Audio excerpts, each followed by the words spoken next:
Bone apatite your majesty के last episode में हमने देखा था कि मिंग डायनेस्टी के कुक ने गोल्डन लोटस से एक बहुत ही बेहतरीन डिश बनाई थी।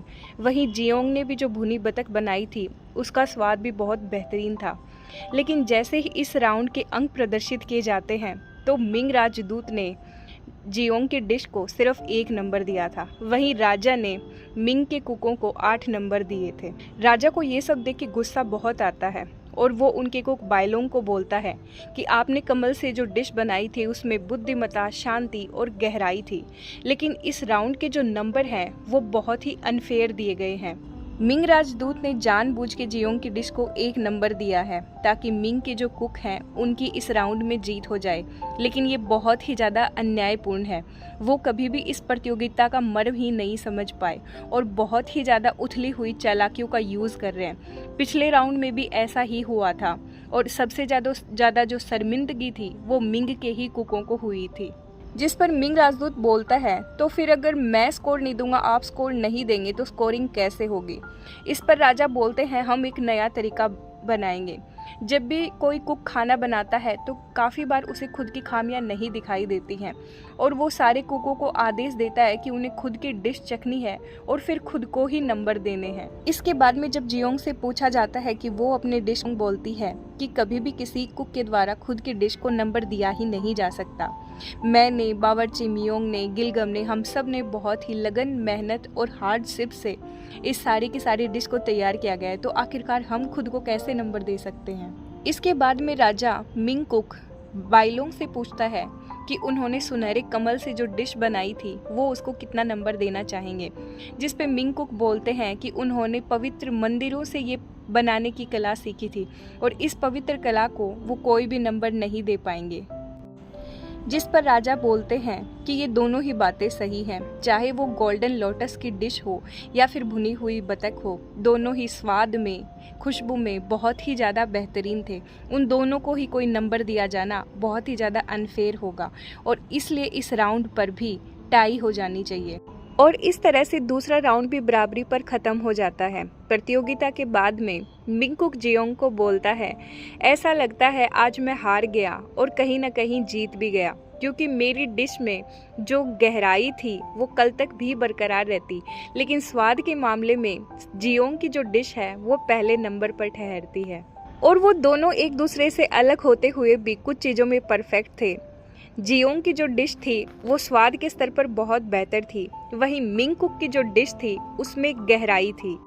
इसके बाद में राजा जियोंग को चाय के लिए इनवाइट करता है और वहाँ की ऑरेंज टी पीते हुए उसके पूरे दिन भर की जो थकान है वो बहुत ही कम हो जाती है। राजा उसे ये आश्वासन भी देता है कि उसने कुकिंग कंपटीशन पे पूरे देश का जो भविष्य था वो दांव पे लगा दिया, लेकिन अगर जियोंग ये चाहती है कि वो इस प्रतियोगिता को रद्द कर दे तो वो अभी भी इस फैसले को बदल सकता है। जिस पर जियोंग कहती है कि वो पूरी हिम्मत और साहस के साथ कल के लिए लड़ेगी और ज़रूर बेहतर करके दिखाएगी। और राजा जियोंग से बहुत ही ज़्यादा खुश होता है और उसको शाही राजवैद्य से उसके हाथ की जांच करवाता है, जो कि बहुत ही ज़्यादा जल चुका था। और राजवैद्य से चिकित्सा के बाद में जियोंग को बहुत ही ज़्यादा रिलीफ मिलता है। इसके बाद में स्टार्ट होता है तीसरा राउंड जोशियन और मिंग डायनेस्टी के कुक के बीच में, जिसकी थीम थी जिनसेंग का सूप बनाना।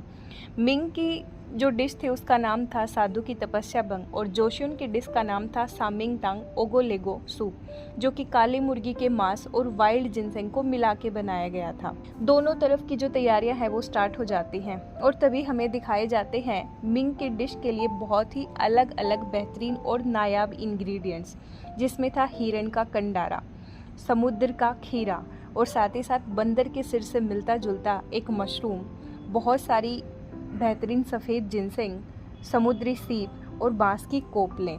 और जब इन रेयर इंग्रेडिएंट्स को बहुत ही ज़्यादा धीमी आंच पे पकाया जाता है तब डिश बनती है साधु की तपस्या भंग, क्योंकि इसकी खुशबू इतनी ज़्यादा महकदार होती है कि तपस्या करता हुआ साधु भी उस खुशबू से खुद को रोक नहीं पाता है। इधर जियोंग को ये बात सता रही थी कि अगर टाइम पर प्रेशर कुकर नहीं आया तो फिर वो अपनी डिश को इतने कम समय में कैसे पका पाएगी।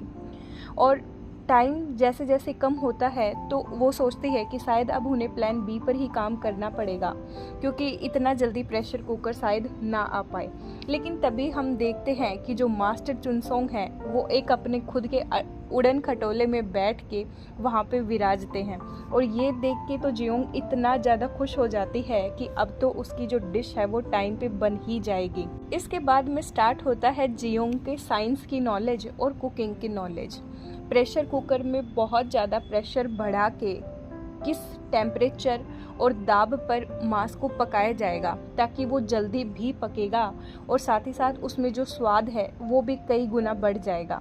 लेकिन उसमें जैसे जैसे सीटी घूम रही थी तो दरबार में सारे लोग डर गए कि आखिरकार कहीं ये प्रेशर कुकर फट ना जाए और वहाँ पे कोई अनहोनी ना हो जाए। और क्योंकि उन्होंने पहले कभी भी ऐसे प्रेशर कुकर जैसी चीज़ें नहीं देखी थी तो वो बहुत ज़्यादा डरे हुए थे। और साथ ही साथ प्रेशर कुकर की वजह से जियोंग की डिश बहुत जल्दी बन गई थी, और इसके बाद में वो डिश को परोसना स्टार्ट करते हैं, जिसमें काली मुर्गी की खाल के डंपलिंग में चावल भर के उनको शोरबे में डुबोया जाता है। साथ ही साथ में और जो रेयर मशरूम होते हैं उनको मांस के अंदर भरा जाता है और फिर वाइल्ड जिनसेंग के शोरबे के साथ पेश किया जाता है। बाद में बारी आती है डिश को पेश करने की। जब जियोंग के डिश को पेश किया जाता है, जैसे ही राजा और मिंग राजदूत उस सामिंग टांग सूप को चखते हैं तो उन्हें ऐसा लगता है वो दोनों अंदर से एनर्जी से भर गए हैं। वो एक पक्षी की तरह हवा में उड़ रहे हैं और वो एक गोल्डन फिनिक्स जैसे बन गए हैं, और चारों तरफ वो जो गोल्डन एनर्जी है उसको वो फील कर पा रहे हैं। काली मुर्गी का जो मीट है वो मुंह में जाते ही घुल रहा है, और साथ ही साथ वाइल्ड जिनसंग, अनियन और मशरूम की जो खुशबू है वो पूरे के पूरे शरीर में फैल गई है। ये देख के तो मिंग राजपूत भी उसके बारे में कुछ बोल नहीं पाता। इसके बाद में बारी आती है साधु की तपस्या भंग वाली डिश को पेश करने की, और वो डिश भी किसी भी मामले में कम नहीं होती। जब उस डिश को पेश किया जाता है तो राजा और मिंग राजदूत को लगता है जैसे वो खुद भगवान ने उन्हें वो डिश बना के पेशी हो और वो ब्रह्मांड में कहीं दूर भ्रमण कर रहे हैं, और ऐसी डिश को तो किसी शब्दों में बयां ही नहीं किया जा सकता। उसका स्वाद बेमिसाल था। उसके बाद में बारी आती है डिश को नंबर देने की। तो राजा बोलता है दोनों के दोनों जो कुक हैं वो एक दूसरे की डिश को नंबर देंगे। फिर हम देखते हैं कि मिंग के जो तीसरे कुक थे कोंग वेनली, वो डिश को चख नहीं रहे थे, और ये देख के हमें बताया जाता है कि उन्हें एनोरेक्सिया है। जब कुक अपनी लाइफ में किसी सर्टेन लेवल पे पहुंच जाता है उसके बाद में वो जो डिशेस हैं उनको चख नहीं पाता है। लेकिन तभी जियोंग अपना दिमाग लगाती है और सारी की सारी उसकी जो डिश थी उनको मिक्स करके वो कोंग वेनली को पेश करती है। वो कोंग वेनली को बोलती है कि कंपटीशन का नतीजा चाहे कुछ भी आए, लेकिन जो खाना है वो हैप्पीनेस बढ़ाने के लिए होता है, और वो खुशी से आपको ये डिश पेश कर रही है। साथ ही साथ तभी कोंग वेनली को अपनी दादी की याद आती है। जब वो छोटे थे तो स्वाद के चक्कर में उन्होंने खाने को इतनी टेढ़ी चीज़ बना दिया था, लेकिन उनकी दादी मिलाती है कि जब सारी चीज़ों को मिला के बनाते हैं तो वो एक अलग ही टेस्ट आता है। और जैसे ही कोंग ने वो स्वाद चखा तो वो बहुत ज़्यादा भावुक हो जाते हैं, क्योंकि पिछले 10 सालों से वो इसी स्वाद को चखना चाह रहे थे, लेकिन उन्हें कभी भी वो स्वाद मिल ही नहीं पाया। और वो कैसे खुद को बेस्ट कुक बोल सकते हैं? वो बेस्ट कुक तो हो ही नहीं सकते, क्योंकि कभी भी वो अपनी जो दादी की कुकिंग स्किल थी उनको सरपास कर ही नहीं पाए। और आज जियोंग की वजह से वो सारा का सारा फ्लेवर है वो रिक्रिएट हुआ है, और वो योंग कुक के सामने बोलते हैं कि वो अपनी हार मानते हैं। वहीं पे जियोंग भी बोलती है एक अच्छे इंसान का गुण होता है दयालु होना, एक ऐसा दिल जो दूसरों की परवाह करता है। कभी आपकी दादी ने भी आपके दिल से आपके लिए बनाया था, और आज मैंने भी दिल से आपके लिए बनाया है, और आपको मेरी डिश अच्छी लगी, इसके लिए मैं बहुत ही ज़्यादा सौभाग्यशाली हूँ। इसके बाद में प्रतियोगिता के नंबर पेश किए जाते हैं। मिंग डायनेस्टी के कुक को मिलते हैं 27 नंबर, और वहीं जोशियोन के कुक को मिलते हैं पूरे के पूरे 28 नंबर। और इस बात पे सभी में खुशी की लहर दौड़ जाती है कि आखिरकार वो लोग ये कुकिंग कंपटीशन जीत ही गए।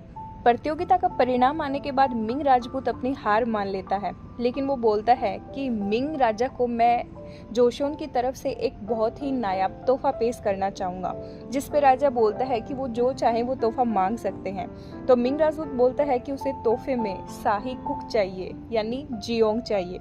इस बात पे राजा बहुत ज़्यादा भड़क जाता है और मिंग राजदूत का सर फोड़ देता है। और इस बात पे दोनों तरफ से दरबार में इतना ज़्यादा माहौल गर्म हो जाता है और तलवारें उठ जाती हैं। मिंग राजदूत गुस्से में बोलता है कि वो किसी भी हालत में जियोंग को यहाँ से लेके ही जाएगा। वही जियोंग सोचती है कि ये बढ़ऊ उसे उसके साथ ले जाना चाहता है, क्या इसका दिमाग खराब हो गया है। लेकिन इसी बात पे एंट्री होती है राजमाता की, और राजमाता मिंग राजदूत को दिखाती है एक पत्र कि राजमाता की जो मौसी थी वो और कोई नहीं बल्कि जो लेट मिंग एम्परर थे उनकी वाइफ थी। इस बात पे वो बहुत ज़्यादा डर जाता है और राजमाता के पैरों में गिड़गिड़ा के माफ़ी मांगता है कि उनसे बहुत बड़ी गलती हो गई है और वो आगे से ऐसी भूल बिल्कुल भी नहीं करेंगे। राजमाता उस सारे के सारे माहौल को संभाल लेती है, लेकिन साथ ही साथ वो राजा से भी बोलती है कि वो आखिरकार इतने ज़्यादा इम्पल्स कैसे हो सकते हैं, क्योंकि पूरे देश की जिम्मेदारी राजा के कंधों पर है। तो एक राजा से कभी भी ये एक्सपेक्ट नहीं किया जाता कि वो इतने इम्पल्स डिसीजन ले। इसके बाद राजमाता ये रिक्वेस्ट करती है कि छोटे राजकुमार जिन मियोंग कुक योन जियोंग के हाथ का खाना खाना चाहते हैं, और राजा भी इस बात की परमिशन दे देते हैं कि कल दोपहर का खाना वो छोटे राजकुमार जिन मियोंग के साथ करेंगे। लेकिन दूसरी तरफ राजकुमार जेसन और रॉयल कॉन्क्यूबाइन ये प्लान बनाते हैं कि कुक योन को निकालने के लिए वो एक ऐसे जहरीले इंग्रेडिएंट को रिप्लेस कर देंगे जिससे छोटे राजकुमार जिन मियोंग की जो हेल्थ है वो बिगड़ जाएगी, यहाँ तक कि उसकी डेथ भी हो सकती है। लेकिन ये उनके लिए एक बहुत अच्छा मौका है जियोंग को बाहर निकालने का। इसके बाद हम देखते हैं कि जियोंग राजकुमार के लिए खाना बनाना स्टार्ट करती है, और वो इस बार भुनी हुई बतख की बजाय भुनी हुई जो काली मुर्गी है उस डिश को जिनसेंग के साथ बनाती है। इधर छोटा राजकुमार बहुत खुश होता है क्योंकि उसने कुक जियोंग की तारीफें सुनी थी और वो ऐसे टेस्टी खाने को टेस्ट करना चाहता था। इसके बाद में कुक जियोंग राजा और छोटे राजकुमार जिन मियोंग को अपनी डिशेस पेश करती है, और छोटा राजकुमार भी ऐसे डिशेस को देख के बहुत ही ज़्यादा खुश था, और जियोंग ने उसके लिए खासकर जो पेस्ट्री थी, मैक्रोन थे, वो भी बनाए थे। राजा और छोटे राजकुमार दोनों को ही भुनी हुई काली मुर्गी का जो मांस है वो बहुत ज़्यादा पसंद आता है, और राजा तो उसकी तारीफें करता थकता ही नहीं है कि इस डिश को तो कंपटीशन में भी पेश किया जा सकता था। इसके बाद में जियोंग मिंग डायनेस्टी के कुक्स को अलविदा बोलने जाती है और उन्हें उपहार के रूप में बहुत सारी वाइल्ड जिनसेंग भेंट करती है। वो सारे कुक एक दूसरे से हैंडशेक करते हैं और एक दूसरे को बोलते हैं कि उन दोनों ने ही एक दूसरे से काफ़ी कुछ सीखा है। बाइलोंग कुक योंग को सलाह देते हैं कि वैसे तो वो किसी दूसरे देशों के पॉलिटिकल अफेयर्स में कभी हस्तक्षेप नहीं करते, लेकिन वो बोलते हैं कि एक सलाह वो राजा को देना चाहेंगे कि अक्सर चीज़ों के किनारे हमें दिखाई नहीं देते, और रात को सोने से पहले जो कुंडी है वो ढंग से बंद कर देनी चाहिए। और इस बात का जो मतलब होता है वो किसी को भी समझ में नहीं आता है। दूसरी तरफ राजा, जो कि जियोंग का जो शाही हॉर्टिकल्चर है, शाही बाग है, वहाँ पे इंतज़ार कर रहा होता है। इसके बाद हम देखते हैं कि अचानक ही राजकुमार जिन मियोंग की तबीयत खराब हो चुकी है और पूरे के पूरे राजमहल में अफरा तफरी मची हुई है, और तभी राजकुमार जिन मियोंग की माँ कुक जियोंग को आके थप्पड़ मारती है कि तुम्हारी जैसी औरत की वजह से ही आज मेरा जो बच्चा है वो जीने के लिए लड़ रहा है। कुक जियोंग ये समझाने की बहुत कोशिश करती है कि कहीं ना कहीं कोई गलत फहमी हुई है, उसने खाने को बहुत ही ध्यान से पकाया होता है, लेकिन कोई भी उसकी बात नहीं सुनता और वो उसको पकड़ के ले जाते हैं। और वहीं दूसरी तरफ चुड़ैल रॉयल कॉन्क्यूबिन बहुत खुश होती है कि कैसे उसका प्लान वर्क कर गया और अब कुक जियोंग को वहाँ से निकाल दिया जाएगा। वहीं दूसरी तरफ कुक जियोंग को बहुत ज़्यादा टॉर्चर किया जाता है कि जब तक वो सच नहीं बोलेगी उसे इसी तरह से टॉर्चर किया जाएगा, या तो वो सच बताए या फिर वो टॉर्चर के लिए तैयार रहे। और वहीं राजा शाही बाग में कुक जियोंग का इंतज़ार करते रहते हैं, लेकिन कुक जियोंग वहाँ पर नहीं आती है।